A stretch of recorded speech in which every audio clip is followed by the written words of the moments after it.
what is your understanding of the nature of preparation by the Israeli military and the American military for an attack, maybe even an invasion on Iran? Well, I think we know that whatever happens is not going to be discussed in advance.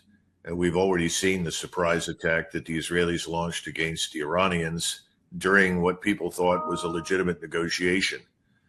So I fully expect that there will be no warning per se to the American people or to anybody about what ensues. But we do see a decided buildup of aircraft and munitions and missiles being reallocated, vessels at sea, as well as refueling assets are moving into the region.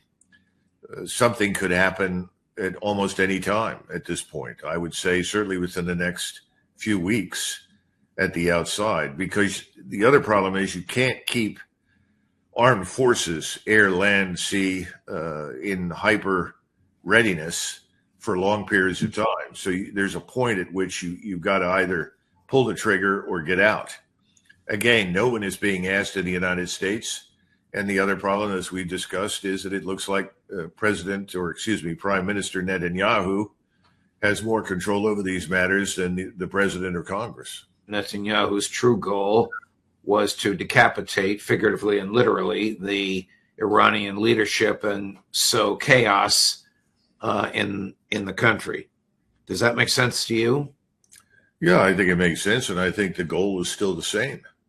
I mean, what Israel isn't interested and absolutely could not overtake and govern Iran.